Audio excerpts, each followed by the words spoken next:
Welcome back to our weekly film director analysis. What you just saw was Barry Jenkins' signature close-up shot. He even created an hour-long feature using only this shot, titled The Gaze. Let's talk some more about Jenkins. He grew up in an unstable home in Miami with three siblings and a mom who was a cocaine addict. He was raised by mostly people outside his family who all lived together in a large house. Initially, he wanted to pursue a creative writing career at Florida State University. Only in his last year of college, when the school stopped offering a teaching course, did he decide to try film.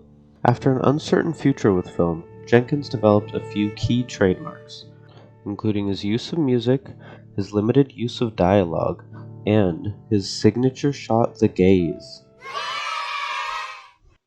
Jenkins puts a big emphasis on careful music selection, making sure each piece is describing a character's inner emotions during a scene. New York Times writer A.O. Scott says the music, hip-hop, R&B, astute classical selections, and Nicholas Britell's subtle score is both surprising and perfect. But all this beauty is more than just a matter of style or virtuosity. It's integral to the movie's argument.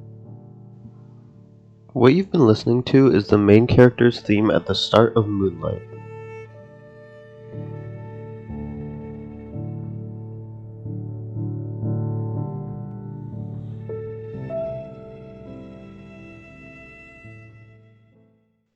Now let's listen to what happens to the music after Chiron's best friend and first love turns on him and beats him up after being pressured by bullies.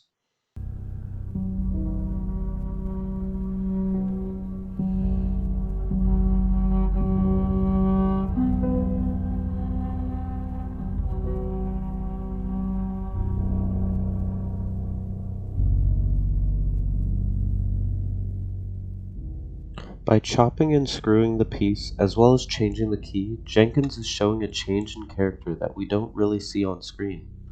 Visually, Jenkins only displayed a fight, but his musical accompaniment showcased an internal shift into a more damaged and darker character, similar to how the music changed. We continue to see this in the remainder of the film, as his character continues to develop.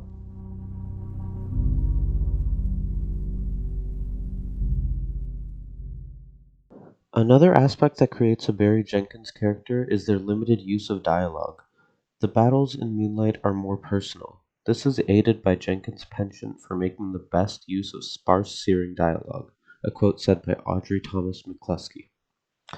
Instead of carrying a plot through characters and talking, Jenkins opts to let actions, music, and visuals develop the story and the characters, only using dialogue when it would be impactful. In his film Medicine for Melancholy, Jenkins has the main characters go on a date, but doesn't actually have them talk to each other, except for in the few lines that talk about either the city or their relationship, hinting at the message of the film, gentrification. By not relying on words to progress the plot, Jenkins is forcing the viewer to think about how the characters feel. When only music and actions are perceived, the viewer must think as if they were the main character and understand what the character is thinking, similar to how teachers always say show don't tell when writing. Finally, let's dive deeper into the intimate shot that truly defines Jenkins as a director. In these shots, the actor is placed directly in front of the camera, something many actors are not used to. Instead of simply starting the shot and cutting it, he tells the actors to stare into the camera, and keeps filming until they relax and fall into character. One actor described the experience, saying, "When you're in the scene with the other actor, you give and they respond. When you're looking in the lens, you're only giving and there's nothing coming back." In this scene, Jenkins is using this shot even though the characters are staring directly at each other, only having one character in frame at a time. With Jenkins, every action is intentional and each character interaction is deep and emotional. When instead the viewer embodies the other character, they get forced to experience those emotions as well. Additionally, this powerful shot blurs the line between character and actor. Jenkins' meticulous process to achieve this shot forces an actor to drop the facade they keep up when they're playing a scripted part. Instead of looking at an actor playing a character, Jenkins shows a real person.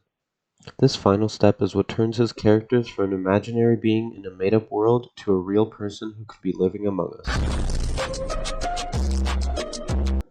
Barry Jenkins uses his techniques to, instead of creating a film, create characters. His goal is to show the viewer that the characters and lives shown on the screen are real people out in the world at this very moment. Jenkins changed my view of filmmaking, showing the depth a film can have without needing to follow an action-filled plot.